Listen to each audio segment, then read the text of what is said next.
Yo, hey, you know what it is. It is your boys. It's Anime Parley. We are here to talk about Kobe. And specifically, is Kobe a Mary Sue?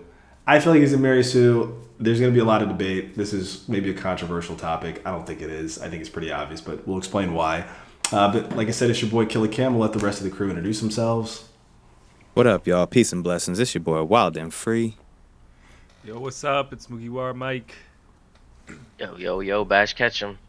Hey. Okay. All right. So jumping in, lots to discuss. We're going to lay the foundation of this. We're really going to build an argument for why Kobe is a Mary Sue. You're going to see what we're talking about, and by the end, hopefully you agree with us. And if you don't, let us know in the comments.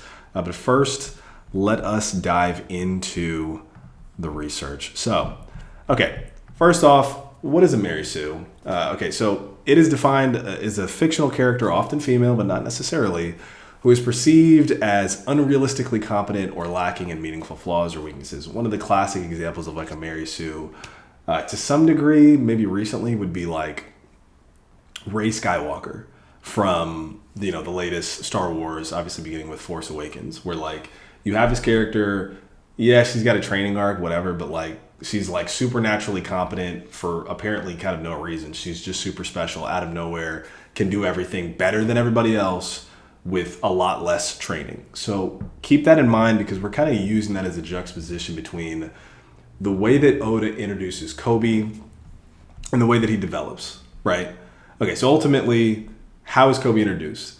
Kobe is introduced as, I mean, it's kind of weird because when you actually go back and look, he is the main character of the show within like the first 5 or 10 minutes. Like we see little bits, if you go back and look at episode 1, like we see little bits of Nami and this like ship that they're introduced where, she's like a cat burglar or whatever. But we also see Kobe and he's this like, disenfranchised, like suffering, really nebbish, unconfident, getting bullied chore boy for Alvida's ship. And we see this like floating barrel or whatever in the ocean. Obviously, we know that that's Luffy. It gets brought on the ship. Luffy explodes out of it. He meets Kobe. And there we are introduced to our main character. But it's interesting because the way that Oda does it is we are introduced with a surrogate. Kobe is the surrogate for the audience of like being introduced to this main character and understanding who he is and all this other kind of stuff. Fast forward, we get to, Kobe is with Luffy. They find and meet Zoro. Obviously they have the issue or the battle with Axe Morgan, defeat him. Kobe then uses this opportunity to join the Marines, and obviously Luffy helps him do it. He like distanced himself. He's like, oh yeah, like Kobe was, this prisoner on Alvida's ship. He worked with pirates, but he really doesn't like them. Whatever. We're not even with him. You should take him. He'll be a great Marine. In this moment, Kobe introduces himself as a person with a dream because he's inspired by Luffy. What is his dream? He wants to be a Marine admiral because he more or less was tortured and, kind of bullied and almost enslaved to some degree by a pirate, by Alvida. That is his kind of focal point as a character. He wants to right the wrongs of pirates that just do whatever they want, and he wants to protect the innocent. He wants to protect civilians, right? Very heroic. We then get to see little bits and pieces of Kobe and his development. We see that he gets to meet Garp. He meets Garp when Axe Morgan escapes, and Garp basically sees that Kobe's a person who, although he's weak, has a strong sense of justice and begins to mentor him, right? And this is very important because it's going to lead to what we're going to get to in a little bit. Basically takes him in, mentors him along with Helmeppo, and treats him like, I mean, to be honest, like takes a very special interest in him with very harsh training, right? So keep in mind, obviously we all know, if we're all One Piece fans, we've seen the way that Garp trains people, specifically Luffy, specifically Ace. So we know that anyone who goes through Garp's training program is going to be strong. So, probably what you're asking is, okay, well, how is he a Mary Sue then? Clearly he works hard, he trains. If there's one thing that defines Kobe, as opposed to, say, Luffy, whose core defining trait is his will and his, not even necessarily discipline, but his strength of will, right? The will of D, whatever. Kobe's is his earnestness. Kobe is an earnest person who understands that he is weak. He understands that he has to work hard.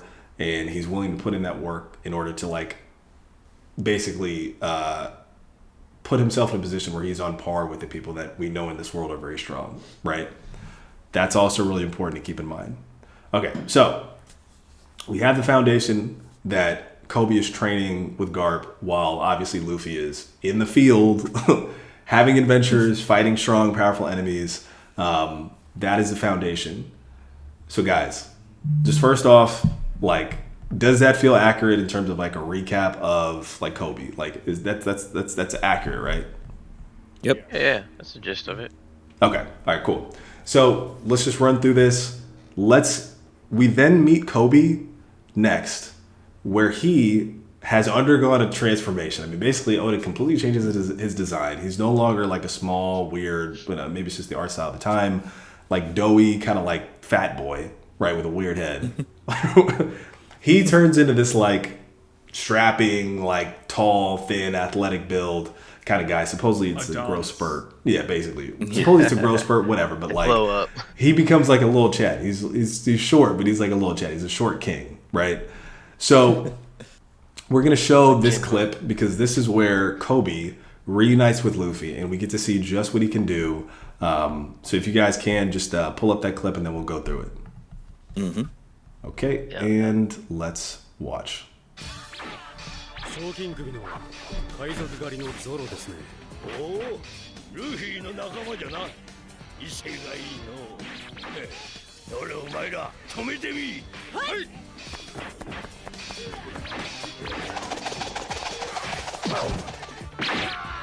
Dude, Helmeppo is so dumb. like I think his knives are cool, but it's like he's the one person who didn't get like a truly cool like redesign. Like he still looks kind of like an idiot. Right. And how Stay dare lame. Koby just kick Luffy in the face like that? Are you crazy? Right. Okay, so he uses Zoro. This is awesome. The little run is hilarious. I know, the little run is goofy as hell. When he just like grabs him from behind and then just like forces him down, like that's pretty sick. Oh, he just little broed him right there. I know. 全くかなわんな。やっぱり強いや。さすがだ。参りました。ルフィさん、ゾロさん。 Look at Luffy's arm, it's so veiny. I know. It's like really muscular as heck. 誰だ？僕です。コビーです。覚えてませんか？ It's like, bro, of course he doesn't remember you, dude. You look completely different. Right. 僕でも海軍に入れるでしょうか？海軍？そうです。 And his eyesight got better, apparently. Yeah. He doesn't need glasses anymore. He's wearing contacts, I guess. だってルフィさんと僕は付き合いが His character design was so goofy. It's kind of crazy just how much the animation has changed. Like, there's certain aspects where he's like, I think in the story, like, not even a year has gone by at this point. Since yeah, no, it's crazy. Yeah, technically. Yeah, and he just, Like, Luffy's only 'Cause this is 19. Kobe Is was before the this time guy, skip or after? This is before. became- Before the time skip, Right, it Kobe only been looked- like a couple months. You see how he was a chibi character back then? I know. Kobe looked like the little kid from Christmas Story, bro. No, literally. Right. That's funny. Is he?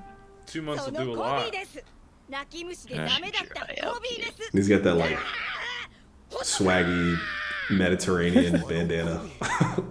It's hilarious. まだまだ将校には慣れてないけど近くにお二人がいると聞いて Dude, there. I wish I could see this. Like, look at the I'll put it out, but like, there's a Marine that was like standing next to Kobe, just like slack jawed and just looks stupid as heck. If you look in the background. Right. やっぱ譲ってな。 Sergeant Major. Oh, okay. All right. All So right, at that point, let's- he was a Sergeant Major. All right, so let's do this. All right, so if you guys can see, I'm sharing my screen, of course. So that leaves us where we reunite with Kobe. He's got a completely different design. Obviously, he's skilled, not obviously to the main character, but he knows at least Soru, which is kind of odd because I'm like, okay, well, clearly he's not a member of CP9. How does he know their specific Rokushiki techniques? But I do think that there were maybe other Cypherpole like agencies, right? Like Cypherpole 5 or Cypherpole 8 or whatever that maybe knew Rokushiki techniques. But I'll give him the benefit of the doubt. He learned that one. Maybe he knows all There's 6. another though. organization, but Yeah.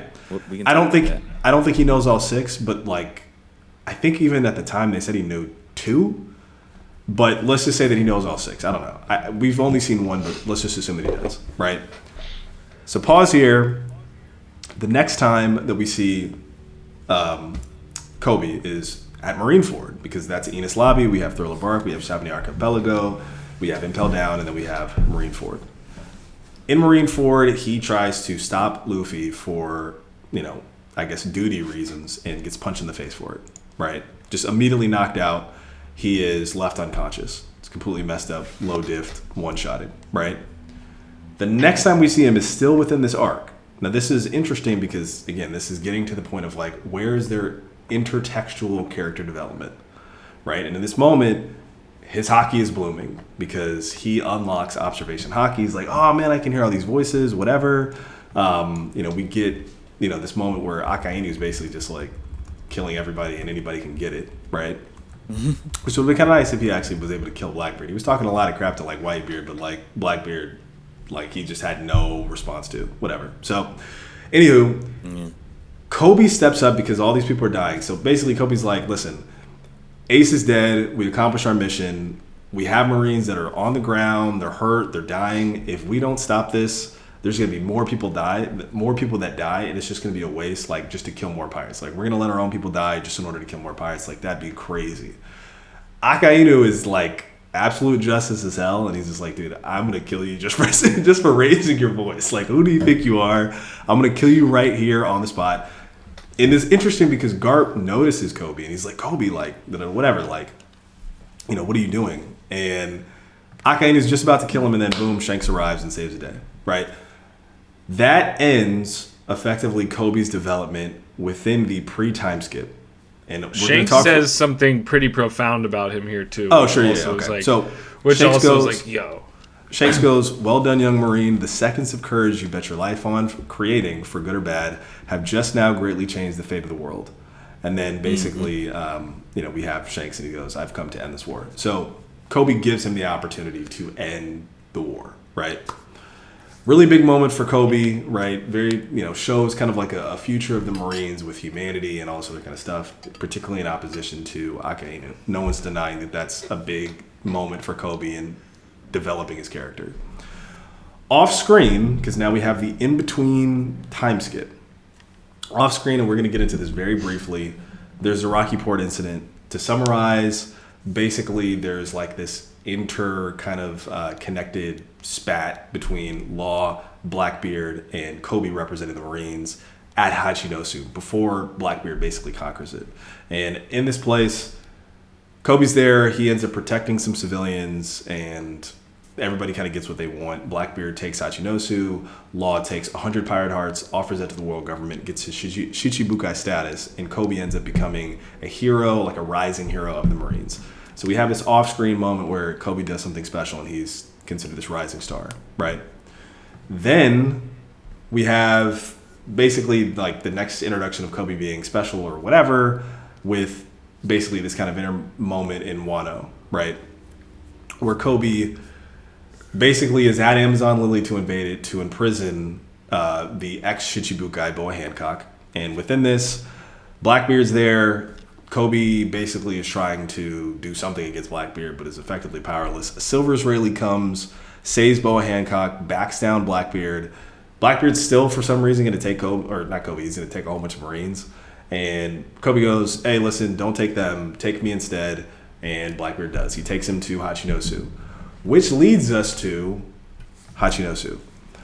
In Hachinosu, where where Garp goes to basically rescue Koby. They stage, like him in Sword, stage a mission to rescue Koby. This is interspersed with Egghead, right? So this is bringing us to almost contemporary present-day One Piece as close as possible.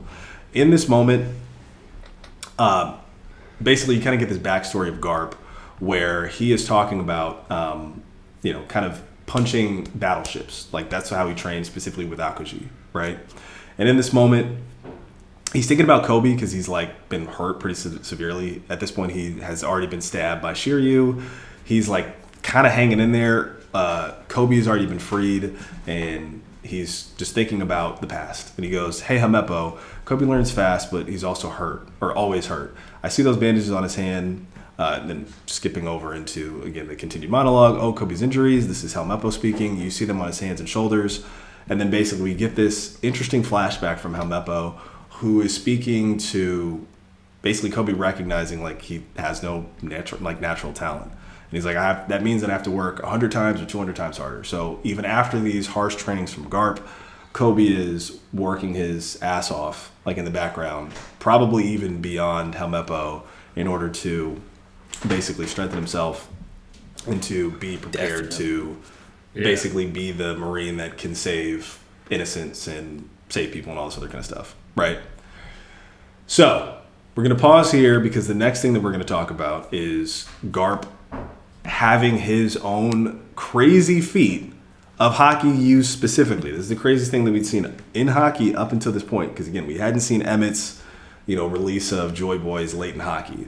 But we're going to see in a second like what Garp can do purely with hockey and why he's considered this like great hero of the Marines. But I want to pause here for a second. I want to get you guys' thoughts. So like, what are you guys' thoughts on Koby? I know we kind of talked about like he's a Mary Sue. Is he not a Mary Sue? It seems so far that he's gotten like, okay, like Oda kind of touches on him a little bit. He's gotten some development. Is it truly unearned? Like, what are you guys' thoughts? Yeah, I was going to say, one of the things that I believe we have gotten at this point already is the acknowledgement of another organization within the Marines that went unmentioned. It's SWORD, right? And so we are aware of the existence of SWORD at this point, and I do believe we are, given the awareness that Koby is a part of that organization as well. And so there is context there that is meaningful, because I do think that it is something that gives us insight as to why Koby might have known Rokushiki or the Six Powers, right? Because that is typically martial art reserved for the Cypher Pole, like you mentioned. Sure. But if SWORD is another organization that is not exactly the same structure as CP, the Cypher Pole agencies, but effectively similar, because SWORD kind of operates outside of the law, right? Like they have effectively turned in their resignations as Marines and can effectively do whatever they want in service of justice, including, but not limited to, infiltrating pirate groups like X-Drake, right? We saw that during Wano. Yeah. And so with that, it's similar, because Cypher Pole agents are almost like the U.S. CIA kind of operatives, right? Where they go into other governments and bureaucracies and, these other political scenarios and do the dirty work, right? And so it's just a different spin on a similar need from the Marines, which is infiltration and... Well, I was going to say, it's funny that you said that. I feel like the CIA is just, and maybe I'm just my own political leanings, they're just always the bad guys. Like they're always trying to do like regime change in a different country. Yeah. But I get what you mean, where they're operating, like I kind of look at SWORD as like kind of what the Mission Impossible organization is supposed to be, where it's like your government will disavow you if you fail this mission, but like here's how you basically save the world, right? Yes, exactly. Yeah. And that's a great way to look at it, because it's like SWORD is operating more from that perspective of justice by any means necessary, right? Whereas Cypher Pole, and what we've actually seen, especially within Egghead, Cypher Pole, they directly serve the I was gonna say God's Knights, but effectively Mary Joie, right? Like they are directly related to them and their needs. And so it kind of separates their values very significantly, right? Where it's like SWORD has a by any means necessary, we want justice and we'll do the morally correct thing with our infiltration and all of the things that we're doing. Whereas Cypher Pole is, we're going to infiltrate and we're going to do all of this stuff, but we're doing it for Mary Joie and for, this holy upper class, or, so I think that that's a stark difference there. But I brought that Yeah. up in saying that there's likely that opportunity that they had to have the Six Powers training because they are effectively a upper echelon or a unique echelon within the Marine Corps that have very specific higher duties. That's a good point. And just to kind of piggyback off of like the kind of cipher poll being really in service to like the world government. I mean, obviously, even in Wano with CP0, you know, what were they doing? I mean, one of them actively tried to basically set up Luffy to get killed just because, you know, he was had the potential of awakening the Nika Nika no Mi, right? He just thought, okay, this guy's too powerful. Let's just take him out, right? Like effectively kind of like almost kind of like a pre-assassination. You know what I mean? So yeah, I mean, I think you're absolutely right. We're like these organizations have different goals and different resources, and I definitely agree with you in the sense of we don't know how long Kobe's been in Sword. I mean, I don't think he was in Sword when he was basically like in Water 7, like Enos Lobby. But either way, it's like, let's just say he's special, and Garp probably knows those things, and Garp trained him to do that. I mean, it could be as simple as that. Yeah. But he definitely knows more than a recent thing where they just kind of put together that team like recently. Yeah. I was gonna say probably after the Rocky Port incident. I mean, because Sword presumably existed. I mean, for a while, because Extra Drake is a pirate when we meet him at Sabaody Archipelago, which is before Marineford, right? So it's like he was already conceptually like we knew he was an ex-Marine, so like, you know, he was a supernova at that time. So we know that, you know, at some point in time, relatively recently, because, you know, the supernova were rising star pirates within, I guess, that year or something like that. So basically, you know, maybe Sword was created or maybe he was recruited around that time, so he can kind of give us an idea of how long the organization's been in play.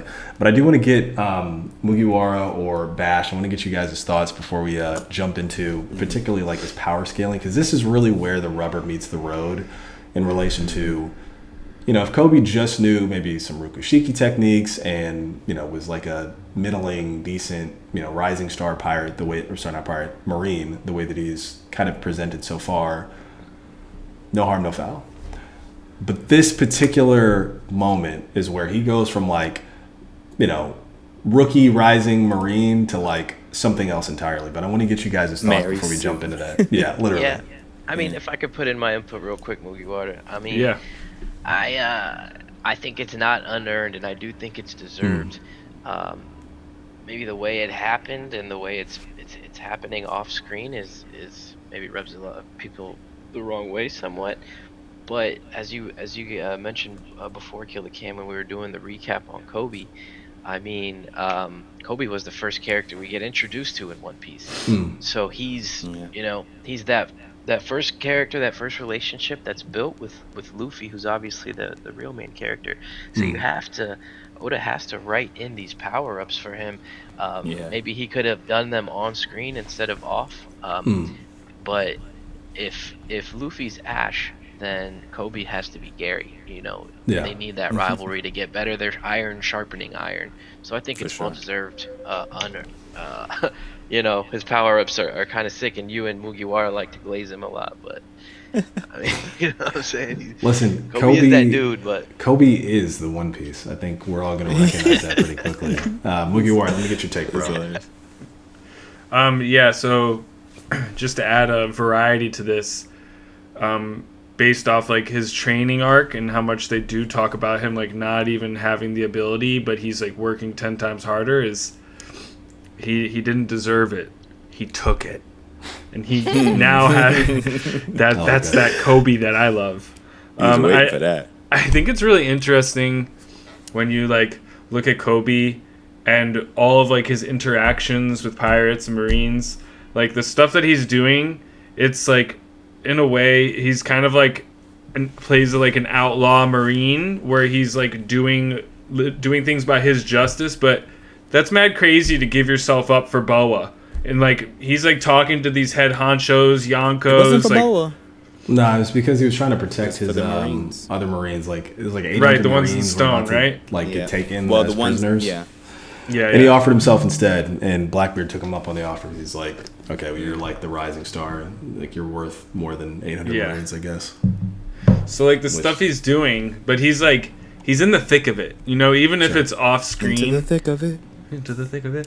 And he's given like, even by it being in the background, it kind of like makes it like a legend. Like you hear it by like word of mouth, you know. And then I think that based kind of off leans feats more into the Mary Sue thing, where it's like all this off-screen power development is like unearned. Where's it coming from? Like, I mean, Luffy doesn't get off-screen power-ups. I mean, you can make the argument. You can make the argument of the time skip, but it's like it's at least setting up. Yeah, I mean that. That was 2 years. Right? I mean, but Kobe's setting was up in the time skip too. But I guess my point is like Kobe's it's setting up like a training arc where like we see him.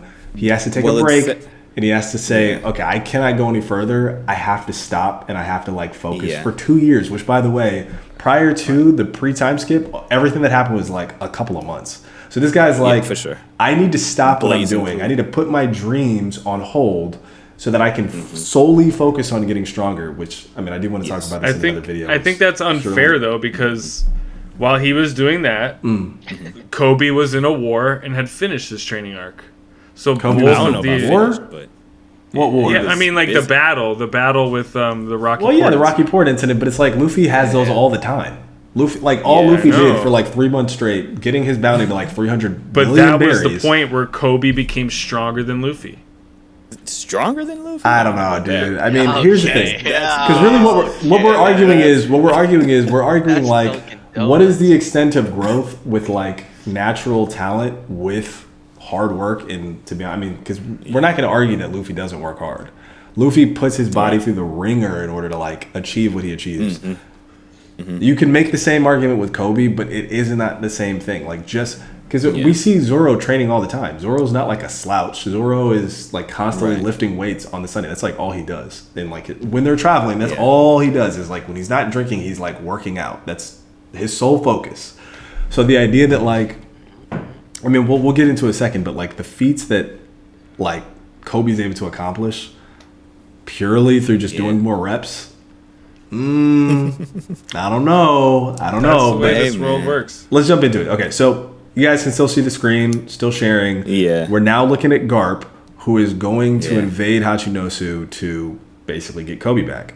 And we have him kind of loading up, I mean, he's just laughing, but he's more or less kind of loading it up. But he's loading up his next attack, which at this point in time, it cannot be under stressed. This is the strongest pure hockey attack we've seen in the entire series when he does this. Right? Yeah. Like, in terms of, like, forceful impact. Because I think at this point in time, this is post-Wano, so this is post Shanks sending his weird vibes towards just, Green Bull, whatever. But this specifically is the craziest, like, non-contact attack that we've seen. Because keep in mind, like, in Wano, we're seeing attacks where, like, there's no contact, but, like, the little, like, impact bubble is, like, the size of a fist. It's not that big. Yeah. This is insane. So we see Garp after Shanks knocked out Kid, though, right? Yes, but that was a feat of future sight more than anything else. Sure, and to be honest, he was like closer to, but he was still closer to. He was still closer in proximity. Like even if you look at that, like that attack, it's nothing like this, which is like this is no contact from that distance, which is insane. Which means that his hockey is just off the charts, right? And then everybody else is like obviously freaked out, like dude, like how did you do that?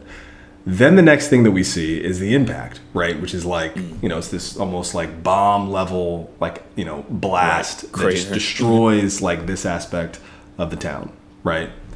Okay, so jumping over, we get one more attack later on, which is Galaxy Divide. I just want to show this just because it is, or it seems like it's sort of kind of a bigger attack, just based on the size of like Pizarro in his like island form, right?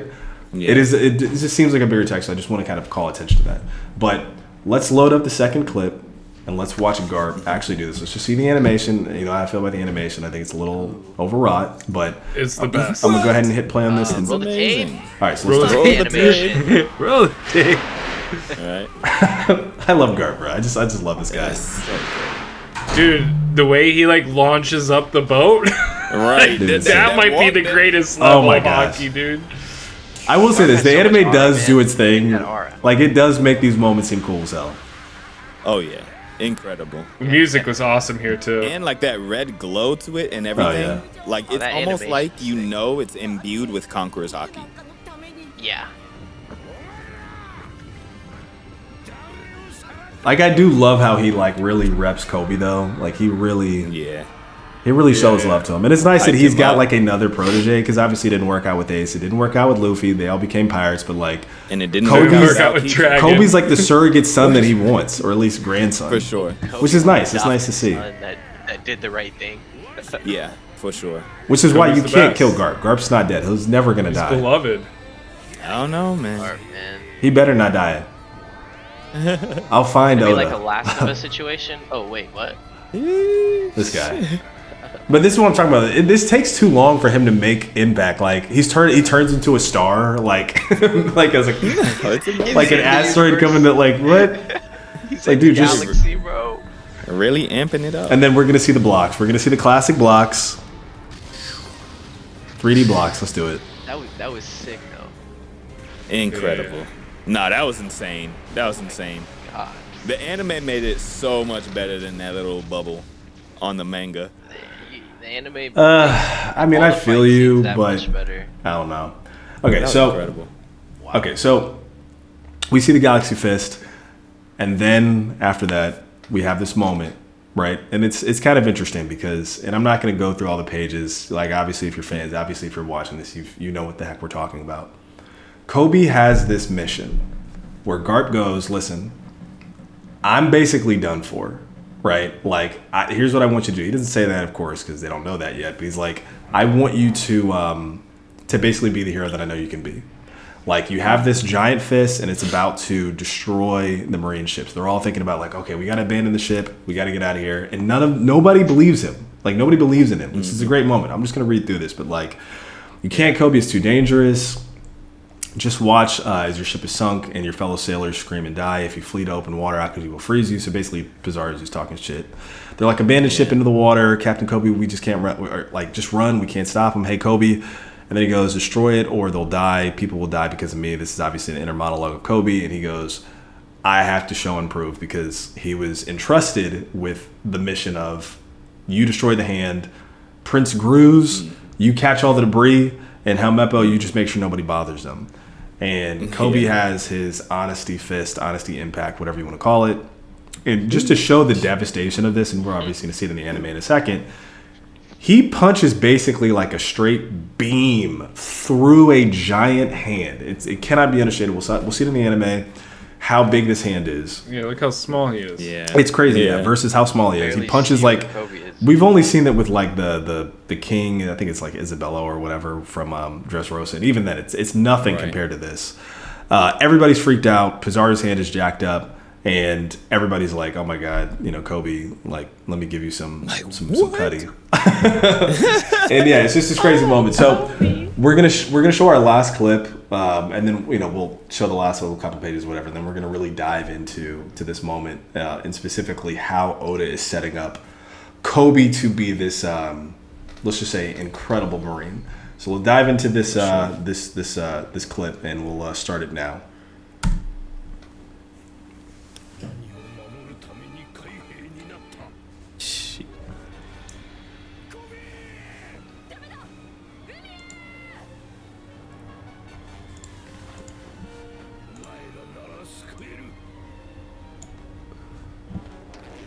Ooh. Lehman.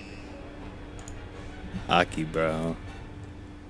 I hate this. The name of this attack is so dumb, though. Honesty impact. But it's so earnest, just like him. It makes so much sense. So Koby. I mean, you're absolutely right. Like, it is like a sentiment. I mean, his superpower is his earnestness. I mean, just straight up. Yeah. Up here we go with the blocks again. Nah, that's wow. Oh, the 3D incredible. blocks. Shout out. Look at this. No, that's not the same, bro. That is. Shout out. I to feel the you. engineers I'm just being because a jerk. They did their work on. No, they we did. know This is what the incredible. blocks look like. Those This aren't is the really blocks. well done. I will say that. That's different. That's different. The shockwave went across the entire island. This is very different from That the was manga. I insane. will say they did a great job with this. And then everybody's freaked out. They're like, dude, how are you so strong? Well, what's going Yeah. on? And I'm not gonna lie, I will shed a tear when I watch the scene because like everybody's like, oh my god, like Helmeppo is like crying. He's like, oh my god, Koby, you're amazing. Right there goes your blocks. There's some There's the block blocks. action there. Classic little blocks. Give me all the blocks. And then Garp just like laughing like as he's like falling on the ground is just amazing. Like I knew you could do it. Look at that. He's like bleeding Garp's out the best. and just laughing still. Okay, so now we're jumping into we're kind of fast forwarding a little bit. Spoiler alert if you don't know what Gear 5th is, and if you don't, then well, make sure you put spoiler in the title. Yeah, well, I'll definitely put spoilers in there. So looking at the next kind of panel, so we're in Egghead Island at this point. This is when Vegapunk is making his umpteenth broadcast speech, which just takes forever, and we've had comments on this before. If you're a fan of the show, but we have this broadcast from Vegapunk. And he basically goes, the One Piece is neither good nor bad. It's like really powerful. It'll change the world. Whoever finds it will really be able to dictate the future, right? And we see all these people that are clearly looking for the One Piece. We see Shanks. I mean, we saw the Yonko. We see Shanks. We see Luffy. We see Blackbeard. We see Buggy, right? Then we see Marines and other factions that also want to, like, basically determine the future of the world. We see Sakazuki. We see what it looks like is Figureland, to be honest, now that we know him. Spoiler alert. Yep. We see Dragon. We see Emu. For whatever reason, Emu is juxtaposed against Koby. Strange, but whatever. We see Aokiji, which is also weird that Aokiji specifically is there. And then we see Figureland Garling. And then we see Sabo. Right? So we kind of have like, okay, here are the major players that Oda wants us to focus on. What's interesting is that in the very next chapter, everybody's reacting to this. And then we see Koby again. And Koby goes, Luffy-san, and then basically we have this flashback, where Luffy's talking about being king of the pirates and Koby's reacting to it like, oh my God, don't tell me you're after the One Piece. And Koby has the audacity. And this is where I just really just throw Koby out the window. He has the audacity to say, I have to stop you from achieving your dream. Which is insane. So Luffy's done. Let's just stop here for a second, guys, and let's just reflect on how does Koby get within a time skip from knowing Soru, which is the only thing that we confirm that he knows, right, to basically rivaling Garp in terms of his hockey. And I'm not even going to say he has Conqueror's hockey. I don't believe it. It hasn't been confirmed. Dude. But let's just say, like, let's just say very powerful armament hockey. Yeah. Potentially Conqueror's hockey. Let's just say potentially. It's still not confirmed, but he's very powerful. He's doing that much damage without Conquerors, bro. Like, but we can't. That is. It's still headcanon until it's confirmed. So we're just going to assume that he's just like very powerful. Regardless, right? He's very powerful. He has power that is rivaling Garp. And the last time that we saw a feat from him was he unlocked observation hockey. Yeah. Not advanced, by the way. Just regular observation hockey. So this gets back to the question, like, he has basically exploded in growth, off screen, by the way, in a level that now is putting him as a rival, specifically the way that Oda's presented it, to Luffy, who we've seen go through trial and tribulation after trial and tribulation through real battle experience, right?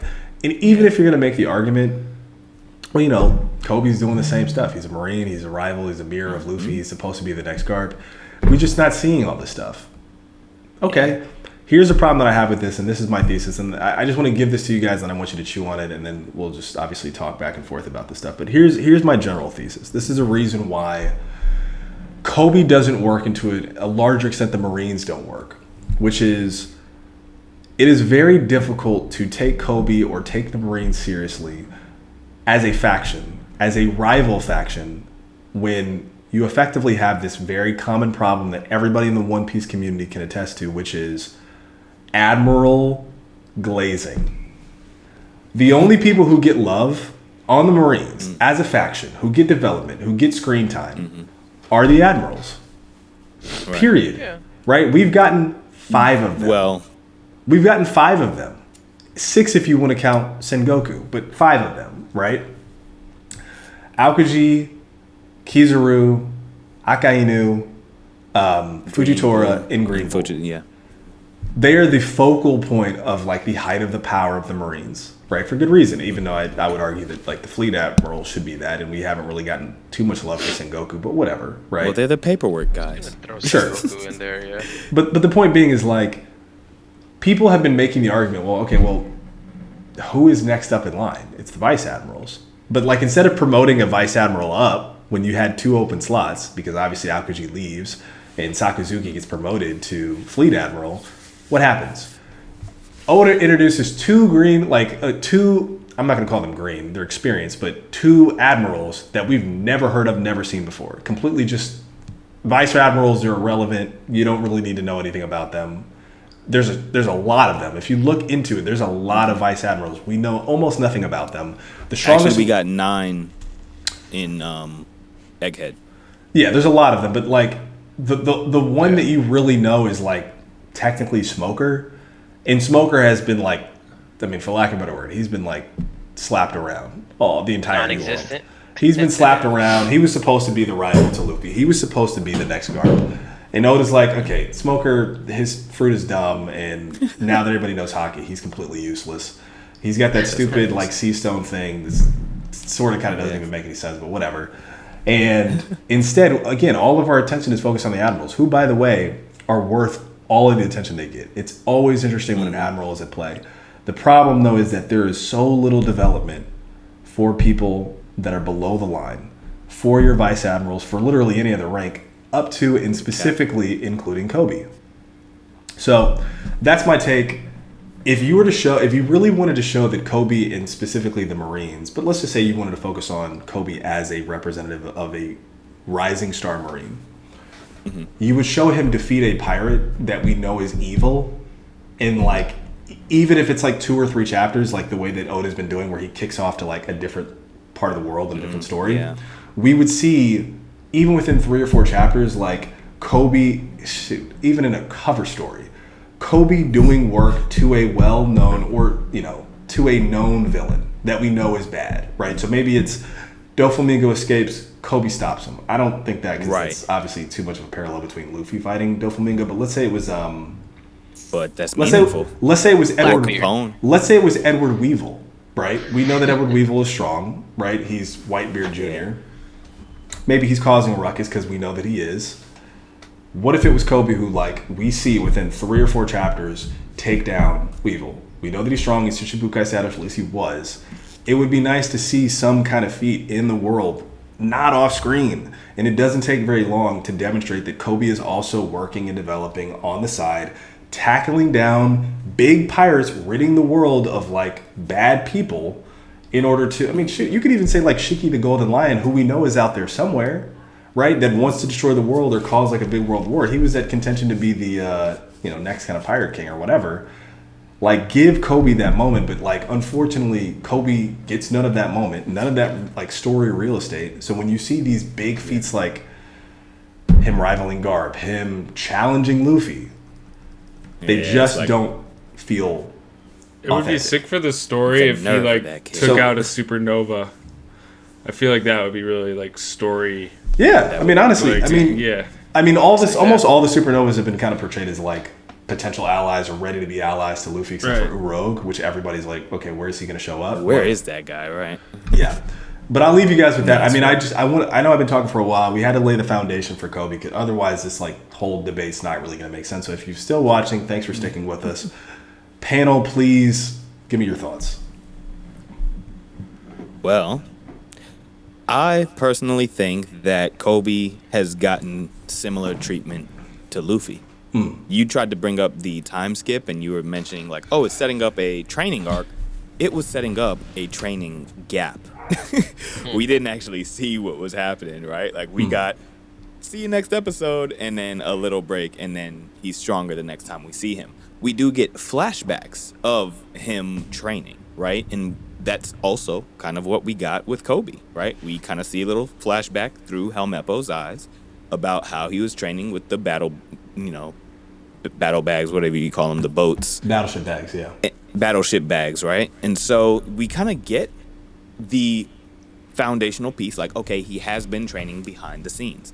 I do also think that you're absolutely right. I do think if we got 3 to 4 chapters, that would have been amazing exposition to actually give more weight to how strong Koby is being portrayed here. Another thing that I might want to bring up, though, is that this was a singular feat of singular importance. And what I mean by that is this was an incredible display of power, right? But it doesn't exactly illustrate the level of finesse that one might have to have in order to take on something like a fleet admiral or Shichibukai. It shows that he has the raw strength in order to accomplish a lot of things. Another thing that we had brought up, which is a missed opportunity, was visualizing that Rocky Port incident, right? If we were able to see how Koby was able to navigate that scenario, if it displayed any sense of battle intelligence, right? Like, and him having the finesse to actually work his way through a fight, I feel like that would have been meaningful exposition to warrant the strength that we are seeing Koby have at this point.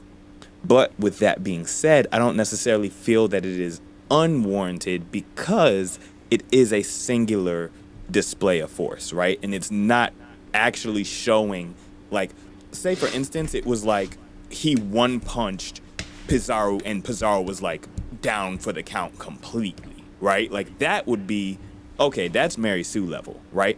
But he just effectively stopped a giant hand. Congratulations, right? It was an incredible display of power, but it's not exactly the level of finesse that one would need in order to take on even a member of a Yonko crew. Yeah, I agree. I'm writing down questions that I'm gonna respond, but I want to get you guys' thoughts first on what Mr. Wanford just said. Yeah, I think that when I saw this clip, I mean, I'd seen it in the show, but I saw it recently, and the show has gone on, the manga's gone on since then, and it just, like, it makes me, first of all, that feat right there, like, if you judge things off feats, which everyone in the anime community does, there's arguments about it, like, that is, like, top 3 craziest hockey feats in all of One Piece. I can't think of a single Straw Hat member that has a feat near that. Luffy's got some crazy stuff going on. I would say it's top 2. We just saw both hockey release in this. Yeah, I think it has more weight than some. Like we're attributing more weight to it because it is Koby and because it feels unearned. Because I absolutely feel like there were some other feats that were worth noting in that top tier. Well, dude, this is pure, as far as we know, this is pure armament hockey. This isn't even Conqueror's hockey, and he's able to do like this. If he gets Conquerors, right. If we're saying this is just armament, we're gonna have a moment where we see him with Conquerors, dude. But like the fact that we aren't seeing these feats done by more than half of the crew, like not even close. Fair. They're barely even getting a feat. That would say like, all right, like anything that they do is like deserved at this point, and they're still not getting it. Like they've been throughout everything. They're growing alongside each other. The fact that we're getting this by Koby, it's like such an insult to the Straw Hat crew, and it makes me just like, I'm just like, what are you guys doing? Like you can't even like, they're not doing anything of strength besides like Zoro. Luffy and Zoro and Sanji, but even Sanji, he's not been hitting it very hard lately. Like in my opinion, based off that, if you're going off feats and you're going off credibility of like how the story's written, because that was in the manga, it's not only anime glorified fight. Like Koby is one-shotting 7 members of that crew. Sanji needs Conqueror's hockey. I mean, it just. I mean, you just have to understand that that feat tells you that. I think he will. If he's supposed to be the right-hand man to Luffy, the next Pirate King, and we're seeing Scopper in this arc clearly with Conqueror's hockey, spoiler alert, clearly with Conqueror's hockey, you got to give it to Sanji. But that's a different question for a different discussion. Hopefully. Yeah. If anything, he might earn it later on, but his ambition just doesn't I hate this fucking, like, for me. Not to curse, but sorry, like, there is no earning Conqueror's hockey. You're born with it or you're not, right? I think maybe you express it. Hopefully you express it. Yeah. Like some people can find that they were born with it. Like what if Koby just didn't have like the confidence in him and he like unlocked it? I mean, I think the way that Oda wrote it, I mean, I get it. It's supposed to be limited and it's supposed to be really special, 1 in a million people, whatever. But I hope that Sanji is one of the specialists who expresses it, but again, that's a conversation for a different video. BTC, and that's the point we brought up before. Straw Hats are weak compared to Koby. 1% of the 1%. Koby, Team like, Rockets, Luffy, Bash, and all the Straw Hats. I mean, I kind of gave y'all my take on Koby earlier, but I kind of like to touch on both points that Mr. Wild and Free and Killer Cam and Mugiwara Mike were talking about. Like, so yeah, I mean, Koby does get these crazy power-ups, and we don't know if it's confirmed Conqueror's Haki yet. But to Wild and Free's point, he did just break Pizarro's hand. He didn't take him out completely. So I mean, is he really overpowered, or was it just in the moment thing of him saving, the rest of the team's sword while Garp is bleeding out, type of thing? So is the moment just making it more hype than it should be, or is Koby just really that dude? I also think I also wanted to get y'all's opinion on, do we think that we'll get a confirmed Kobe's Conqueror's Haki before we get that next Straw Hat level up, like Sanji getting Conqueror's Haki, or getting Koby? That's an interesting one. Koby will clash with Luffy at some point, Yeah. for whatever reason, and in that clash, I think that is when will be revealed that Koby has Conquerors. That's fair. I like that. I like that. I could see that. I like that. Yeah. Because it's the only way he'll be able to even that's compete with Garb. Luffy, so That's he has Garb to. versus Roger. And also, like, For Koby sure. needs to show that he's, like, competitive with Luffy. I mean, he's establishing himself as a rival. He's going to have to show that in some way. So I think the only way that he's going to be able to do that is Haki, or Conqueror's Haki. But there is one or two things that I want to bring up to you guys. They're just questions, and one of them is relatively rhetorical, but you'll get my point in a second. If Koby is able, through just pure armament, Haki, and strength, because he doesn't have a devil fruit, right? We see him on Hachinosu, like, holding, like, an iron ball or whatever, and it's like, okay. And we know, like, it's not like he's made of sea stone, it's not like he has a devil fruit, it's not like it would weaken him. With that level of strength, why could he not break himself out of Hachinosu? Yeah, I know, right? Lack of confidence. Serious question. You know what I mean? I feel like it Garp. was the moment thing. He had to save his people. He had to save them from getting wiped out from obliteration. So it's like one of those level up things where you have to level up in that moment to save the people you love, type of thing. Yeah, it definitely was a level up moment. And it was Garp's speech too. I wish that they had just said then that he experienced a Haki bloom, and that is where he was able to express. And I'd be a little upset about this, but it would make sense contextually given the power that we've seen, that was Conqueror's Haki, and more specifically advanced Conqueror's Haki, because that's more or less what Garp used. I mean, he didn't make contact. It's clear that that's probably a use of advanced Conqueror's Haki. We know he has Conqueror's Haki. Speaking of Garp, like, it would have been nice if they just said, like, yes, Koby rose to the moment. He was able to bloom his Haki and expressed Conqueror's Haki. Like, that somebody there should have felt it, specifically Garp. That would have been nice if we'd gotten that. And I'm sure, no offense to Oda, but I'm sure he'll probably be like, oh, actually, that was like an SBS or something like that, which is going to make me mad. It'll make me mad because I feel like he will do something like that. But, like, it would have just been nice to have had Garp specifically confirm it, because it would have made sense with the power level. It would have made sense why he didn't do that before. And it would have just been a nice moment to, like, truly establish Koby as, like, you actually can rival Luffy because you have Conqueror's Haki. The only way that you can rival Luffy in this world is, honestly, if you have Conqueror's Haki, period. Fair. I think we don't realize it yet, but it's better that we didn't get just an info dump like that.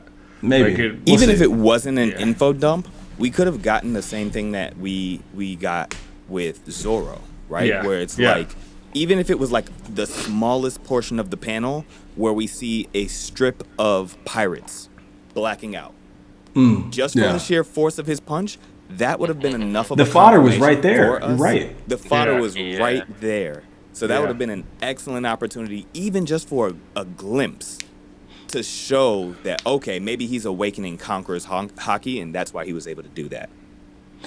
One thing that I'll add too is, like, and this is just story analysis. We didn't kill Garp, right? We off-screen him being imprisoned in a crystal. We can make the argument that Aokiji, who's this morally gray kind of character, right, is probably doing something for some kind of greater purpose. He's trying to forge his own path of justice and he is making sure that Garp is not killed, that he is effectively preserved, which I like. I mean, it's kind of like the Big Mom Kaido treatment, where they're just kind of put away on ice in this case. But one thing that I'll say is, like, we have to see Koby free Garp.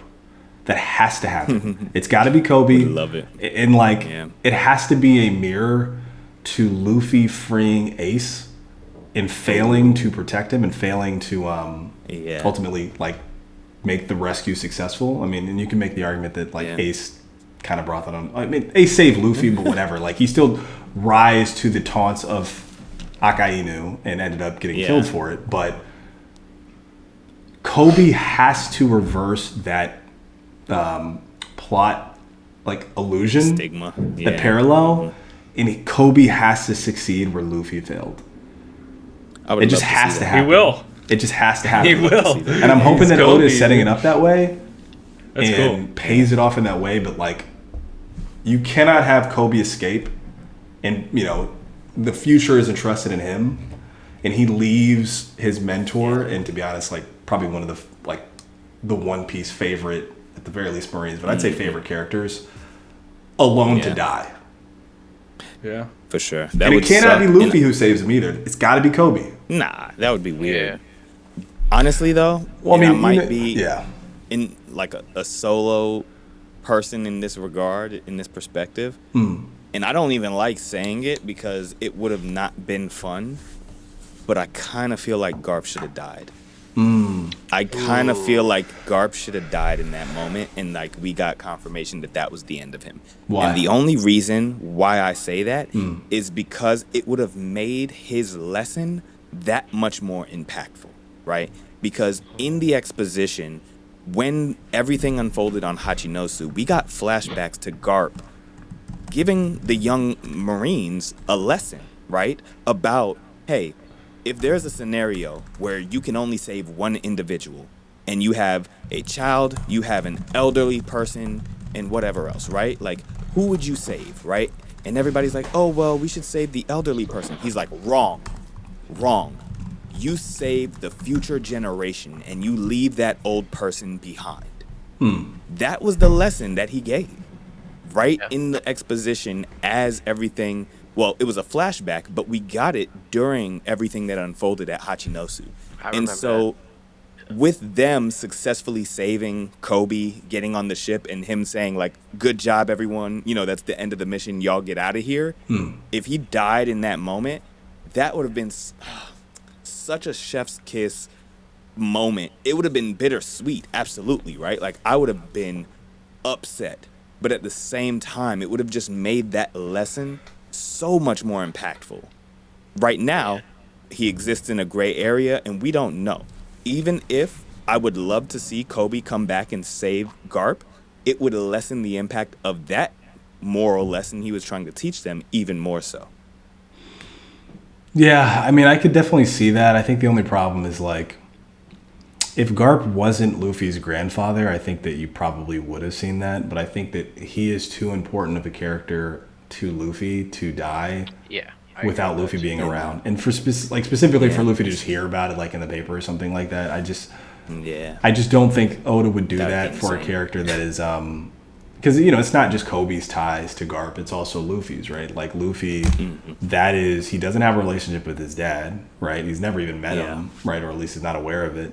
That is kind of the only living family member that he has. And, you know, it's still like a Will of D kind of thing. So I think that I would imagine that, like, in the whatever next big battle, definitive battle between Luffy and the Straw Hats versus Blackbeard and the Blackbeard Pirates, it will probably take place at Hachinosu or maybe somewhere else, maybe Laftel, whatever, where Garp presumably will be brought, probably threatened as like a bargaining chip or something like that.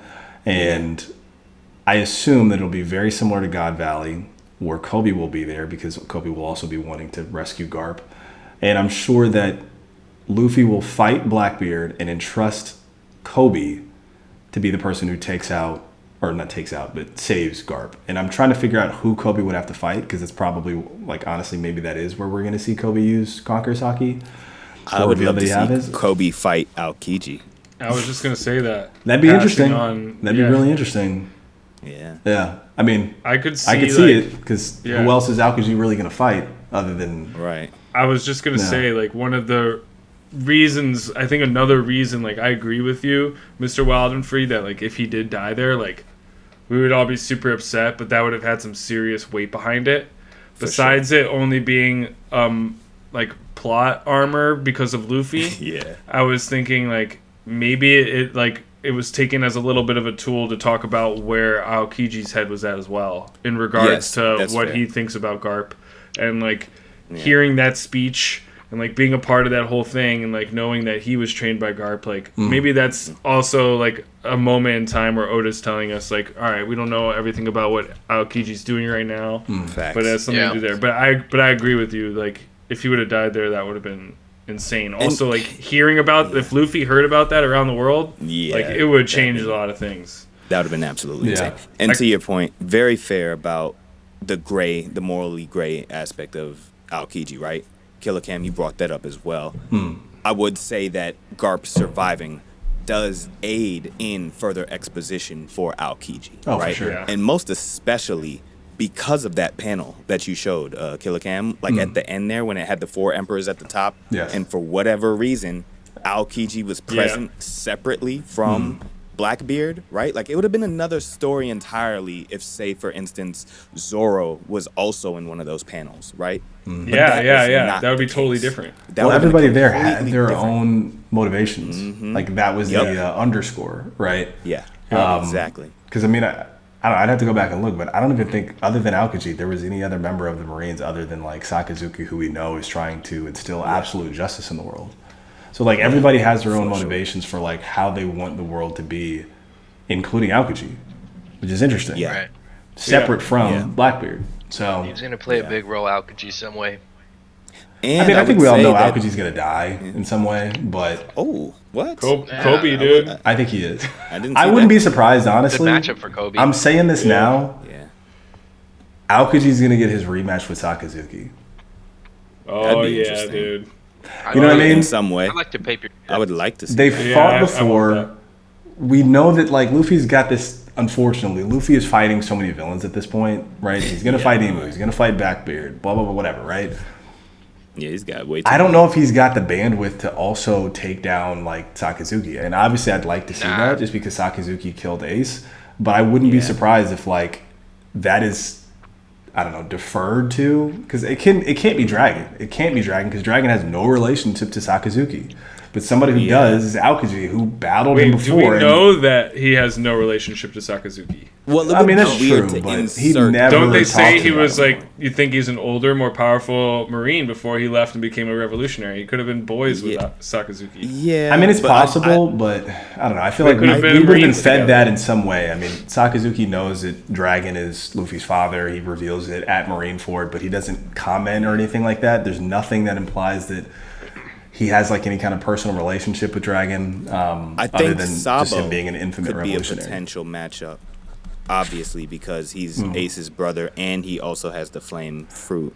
And so that could be a very interesting matchup. And if you think about it, in that panel you showed, they were directly correlated, opposite of one another on the ends of those panels. That's a good point. And so I could see Sabo and Sakazuki battling it out. Do you think Aokiji would be part of that? Like it'd be a 2-on-1? I mean, they pulled that with It'd be a rematch. Be a rematch of the Mara fruit. Like I don't know if it'll be a 1-on-1. You know what I mean? And yeah, you're absolutely right when you are. But like the reason I say that is because we have a famous 2v1 with Big Mom versus Law and Kid. Good point. So I mean, it's not like it's never been done before. We might see Aokiji and Sabo, right? Yeah. Fighting Sakazuki. Or shoot, maybe it's even Koby. Who knows? Which is fair to say. And honestly, that's a really good point because we haven't yet gotten that level of collaboration on screen, right? No. Like we've gotten our pirate collaborations, but we haven't gotten the multi-faction. Well, we've partly got that with CP0 and Luffy very shortly during Egghead, right? But that was like the briefest alliance we've ever seen, right? But to the point of what our discussion was as well, part of Kobe's story was the Rocky Port incident. It was kind of glossed over, but a fact of that scenario was this kind of multi-faction alliance, right, between the pirates and, you know, the Marines. And so I would like to see something like that with Sabo on the revolutionary side and Aokiji, who's in this morally gray area between being a pirate and once a formal Marine, going against the Marines. I think that would be really fascinating. But also I wanted to kind of touch on the fact that like Sabo's also been a little bit of a Mary Sue as well. You know, he's now the Flame Emperor, kind of offspring to greatness. I mean, we'll talk about this in a separate video because, I mean, literally as we were talking, I was just like, Oda doesn't have the balls to kill his characters, and like I want to run with that as a video topic. I mean, it's a very common thing where like other than Ace, he's pulled his. I mean, I guess Pedro too, but he's pulled his punches with so many like clear deaths. It's particularly in this like post time skip world. I mean, it's insane. I mean, obviously the most famous example is probably Pell, where he like gets incinerated by like a nuclear bomb and then like is fine. He just has no issues. He just has like some bandages. But I don't know. We'll talk about that in a separate video. But yeah, I don't know. I mean, I think it will be interesting to see. I mean, I get what you're saying as far as like Sabo being a Mary Sue, just because, you know, he is very powerful, and although we can imply that he's trained with Dragon, of course, over all this different time, and that Dragon is very powerful, that when we meet him, he's not doing anything like out of expectation, to be honest. Like, he doesn't have Conquer Saki, as far as we know. He has Haki, which is reasonable, since you can learn observation and armament, and specifically he's got a mentor like Dragon, which is really kind of messed up when you think about it. Like, Luffy is the son, and Sabo's real, like, whatever, right? Yeah. Luffy's the only person who doesn't get a father. Like, Ace gets Whitebeard, Sabo gets Dragon, Luffy gets nobody. But whatever. Rayleigh. Jinbei's not his dad. Rayleigh is kind of like, sort of kind of like his uncle. But yeah, anyway, so like, I get what you're saying. I think Sabo's a little bit different because he hasn't shown really growth or like feats that are outside of like the realm of possibility given the context. You know what I mean? Like, I can make an argument for Bonnie being a Mary Sue because her fruit allows her to like mimic the Nika. That was weird, which is insane. But whatever. But anyway, so like the problem with Sabo though, and this is again another video, like Sabo is just Ace reborn. Very similar character design, obviously similar abilities, all this other kind of stuff. Like even like again, it gets back to like Oda's afraid to kill his characters. He kills kills Ace, and then immediately we get, there's another brother, and he also gets the powers, and he's like kind of the same. He's got a different character design. He's very similar. I like that though. I mean, I like that we had Sabo, like, everybody thought like Sabo's not dead, right? You're introducing a third brother. There's no way he's dead. He gets off screen, sort of. Like, and it's Oda we're talking about. I was totally surprised, by the way. Really? When Sabo came in, I was like, what? That's like, interesting. Yeah, boy. Yeah, I was like, of course he's gonna. It's Oda. Oda doesn't kill people, but like, I don't know. I think it's one of those kind of things where like, people love and hate Sabo. I don't hate him. I don't necessarily love him. I'm glad that like somebody is there that is sort of kind of an older brother, even though we don't really feel that kinship the same way that we had with Ace. Because, you know, Sabo regains his memories late as heck. Yeah. But he doesn't feel like Ace's brother, but he's there. Right? I think that's the issue with Sabo. It's like he doesn't feel like Luffy's brother. Like, I mean, when they reintroduce him and that the very cathartic crying and hug from Luffy, that was enough for me to kind of like solidify, like, okay, no, that the kinship is there. And there's like certain moments where even though he doesn't really feel like his brother, I mean, and like the visual difference, like Ace and Luffy looked like brothers, you know what I'm saying? Like, there's that. Right. Sabo does look like the third wheel in a sense, right? Like this blonde kid that's just kind of like hanging around in a sense. But, you know, there has been exposition with Sabo being like, oh no, that's my brother, don't I mean, he said that, you know, so I don't know if we feel it though, right? I like feel you it. feel it's because of the development of like Ace was around and actively checked together. He checked in on Luffy. Saki together. He met him in Alabasta. They did They the have the pirate sake, together man. off real. Yeah, but like Yeah. Ace went and checked in on Luffy. He's like, okay, I just had to make sure his crew was good, like good people, and like you're gonna take care of my brother. And like, okay, you guys seem good. All right, I'm out. And like, Luffy, I mean, even specifically Ace, and again, this is just development, but Ace, the reason he fought Blackbeard wasn't just because of Thatch, right? It was also because Blackbeard was like, okay, I'm gonna become a Shichibukai. This rising rookie pirate, Luffy, I'll just kill him. I'll kill him and I'll take him, his body or his head or whatever, dead or alive. Like, I'll get the bounty and, like, I'll give it to the world government. I'll exchange it in order to become a Shichibukai. He was going to target Luffy. And that is when Ace was activated and was like, okay, well, I have to stop you now because now you're threatening my brother. You don't have the same thing. And obviously, again, like, you know, amnesia, which is like a terrible writing trope, but Sabo just wasn't around for that. And now when you have these moments where like Sabo's like, oh my God, I'm so proud of Luffy and all that, it's just like, dude, like, you wasn't with me cooking in the gym, bro. That's hilarious.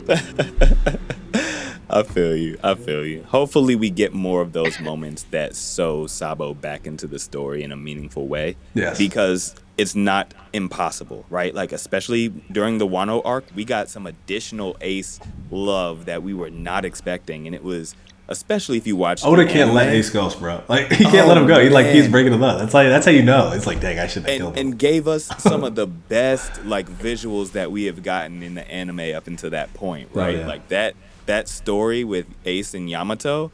There were so many cathartic moments from that. Actually, I cried during that episode. You know what I'm saying? Like, I cry almost every episode. Well, dude, I mean, Ace is just that guy. Ace had the design. I like that. He had the powers. He was cool. The reason why that dynamic worked as well, and now we're just getting to like a Sabo Ace, you know, Luffy conversation, but like the reason why that dynamic worked is because one, Ace was older. Two, Ace was stronger.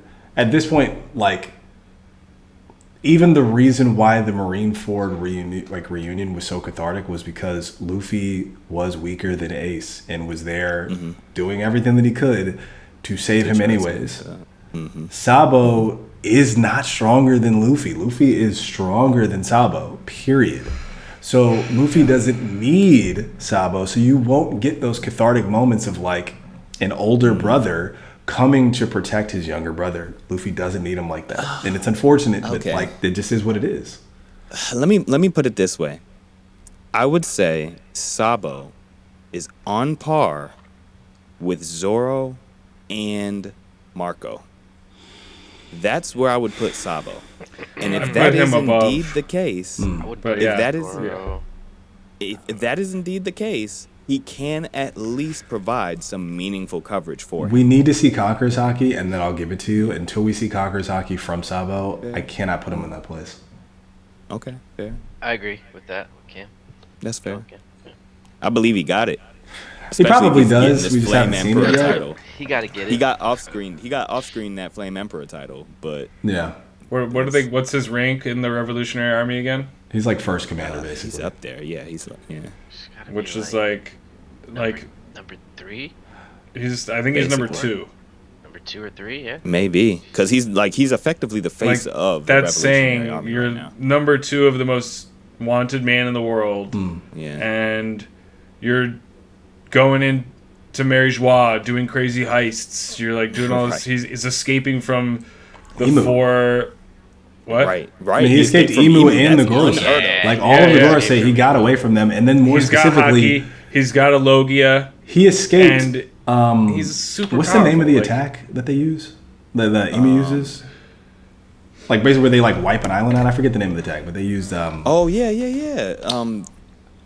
They used the Mother Flame to power. Mother Flames. I forget the name of the attack, but sorry, I didn't mean to interrupt you, Mugiwara. I just wanted to add in that. No, that was all I wanted to say. Like, it was just saying that, like, I think he is one of those people that has the feats alongside him. He's got the fruit. He's got hockey. He's got the training. He's got the rank. Like, if we're fighting against Koby having the feats that he has and, like, being super strong, and we think Sabo's stronger, yeah, probably. Yeah. But it hurts to say that because I know Kobe's the strongest. But like, I mean, clearly, based off the story, Kobe's Joy Boy. Like Sabo is like, yeah, I think he's within the range of like an admiral. He's got all the same shit. We need to see him have. He's chief of staff, second in command. He's chief of staff, second in command to Dragon. Which, by the way, and I'll just say this: like, can Dragon come out of hiding? Can we see Dragon do something? Dude, like, I think it's We've time. been waiting for Dragon. Like, they got ran off of, was it Baltigo? The entire revolution is by Blackbeard. What? Blackbeard is just everywhere. Blackbeard is just like bullying everybody, every pirate faction, whether it's Boa Hancock, whether it's the Revolutionary Army. Yeah. Like I mean, like the Heart Pirates, taking like their fruits. He's just like slapping the pirate world around outside of Luffy, but everybody else can get it. This dude ran. Buster Call, by the way, Killer Cam. Buster Call. I think that's what you were looking for. No. But the Blackbeard Pirates had an altercation with the that wipes out an Army. island. That wipes out an island? Nah, yeah, that was something different. I don't think it has a name, but it was the use of the Mother Flame that wiped out Lelouch. Oh yeah. Oh, you're talking about that. Yeah. But anyway, the point I'm trying to make is like the Blackbeard Pirates ran off like the Revolutionary Army, which is kind of crazy when you think about it. But like, yeah, it is. If there's any time for Dragon, who I mean, they have just hyped this guy to the max. He's the most wanted man in the world. It's like, dude, I need to see you do something, bro. I need to see a feat. Yeah. I'm tired of waiting. This is not like Shanks, where like everybody understands it's gonna be a little while before we see Shanks reunite with Luffy. We can wait. It's like gonna be the crowning moment of the series to some degree. I need to see Dragon, and I need to see that action, or else I don't believe you, sir. Yeah. In a certain way, it's almost like I never want to say anything bad about Oda, but like at this point, Oda has like failed Dragon's character because we're only going to get him for like this much of the whole entire series. You know, it's like you got this whole thing for 20 years. We're watching this and reading this, and we want to see this guy so bad. We're going to get him, and it's going to be awesome. But like that's a lot of time to like not have a certain hype about somebody and not be able to see him. Specifically when we've known about him since like Logtown. Early. Yeah, it was early. Yeah. Like he's been in the works. He's legendary. Since like before Little Garden. Yeah. He hasn't even behind the scenes been like doing that much. Before the Grand Line, guys. Like before the Grand Line, like Logtown was the introduction of the Grand Line. Before the Grand Line, Dragon was in the story. Yeah, that's crazy. Yeah. And so, like to we've seen, Mugiwara, your point, I was gonna say, I'm not ruling out the possibility of an amazing feat that cements him in the story, because that's exactly what we're talking about today with Koby, right? This would not even be a discussion had Oda not pulled it out of his rear end to give. We're kind of running out of feats, honestly, after that one. Miraculous. That was one of the most miraculous things we have seen in the series, and to the point of the discussion. The reason why that moment was so cathartic and impactful, I believe, is because of the disparity in how we as the viewers first saw Koby and what we knew him to be versus what was displayed. And I think that's what made that moment so impactful, because it's like the Koby that we knew, it's like, ain't no way he just did what you just showed us, right? And so that's what makes something like that so incredible. Versus why we might overlook something like when Zoro cut through Pika in Dressrosa, right? Like that was equally incredible, but we know Zoro can do that kind of stuff, right? There wasn't a disparity between what we believed Zoro capable of doing versus what was displayed. And so I think that's why Koby's feat was so incredible. But to the point of Dragon being so off screen, we haven't gotten a lot of Shanks at all. But when he showed up in two moments, one when he checked Green Bull, and two when he shut down Kid, that was... Those are impactful small moments. That was awesome. You know what I'm saying? Yeah, it's so sick. And so I believe that we will get something to that effect with Dragon, hopefully, if not more so. Hopefully. Oh yeah. We need it. Clock's ticking. We gotta get him up out of his chair. So they could have done anything for him. He just stands there. I mean, even just his devil fruit, it's like Walker. Everybody's been like, okay, it's got to be wind. We need to see like a wind Logia. I mean, at this point in time, Storm. I'm like, he's gonna be like Storm, from X-Men. I hope so. I just hope it's not like, because even wind at this point, it seems so basic, particularly like with these special paramecia and these mythological Zoan fruits and all this other kind of stuff. So it's like, dude, you need to have something big. You know what I mean? I know Oda's had a lot of time to think about it because we need to see you really like be overwhelmingly powerful with like all be of an this Avatar mystique. Aang, like he can control the air type Yeah, shit. I mean, here's the thing. Dragon has been aura farming for like 20 years. It's like, bro, you've got enough aura, bro. You got enough aura. Dude, like, his just aura's let's see insane. something now.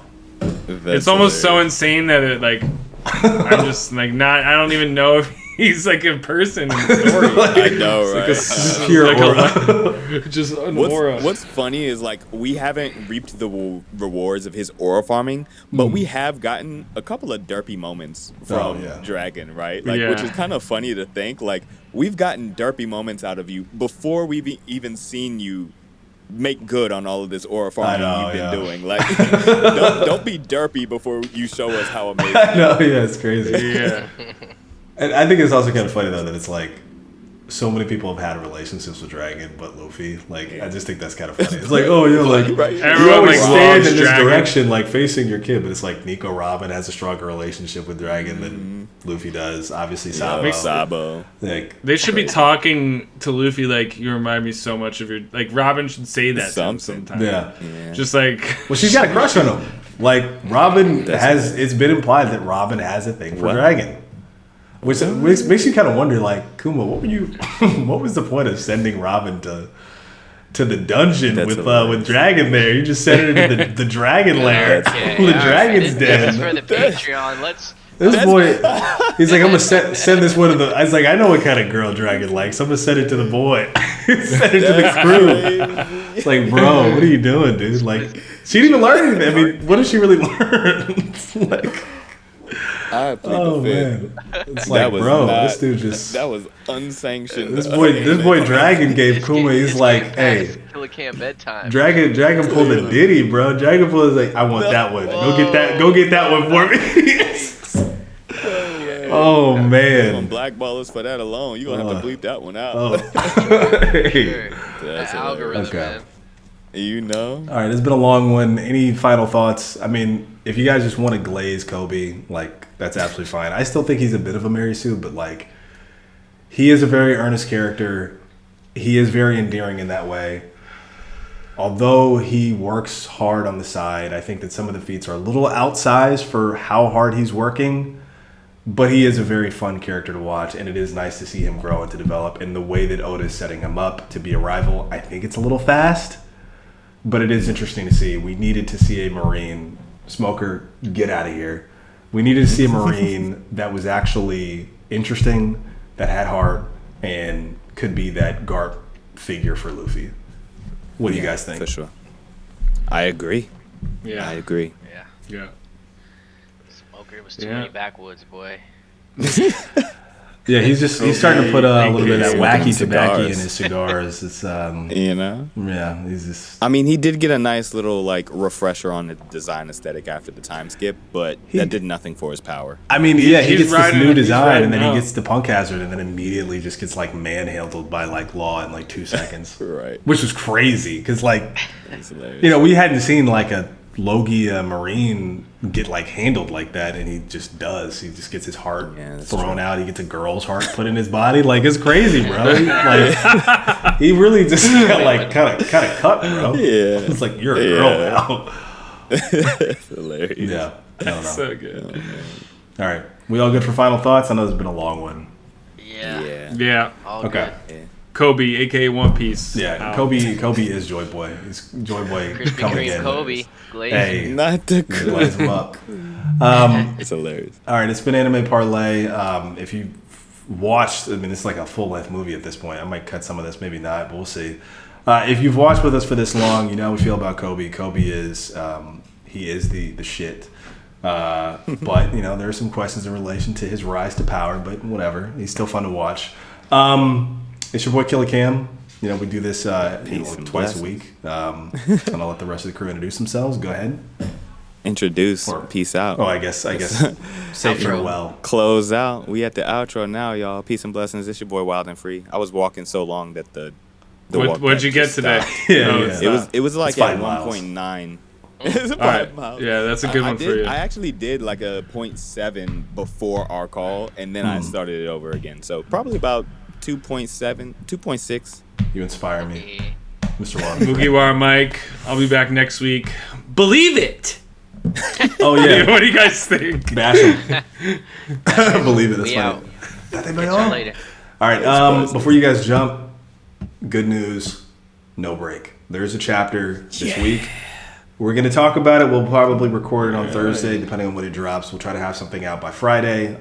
So if you're watching this, hopefully on Tuesday, you'll see something next from us on Friday. In the meantime, check out some of the other videos. We talk about the chapters. We talk about things that interest us, obviously, in relation to story within One Piece. Again, if you made it this far, you are a hero. Hit that like button. Drop a comment. Talk about something that we should talk about next. And if you disagree with us, it is what it is. If you agreed with us, you're doing good. This is Anime Parley. You're doing And peace out until next time. Gang. All right. Well. Koby gang.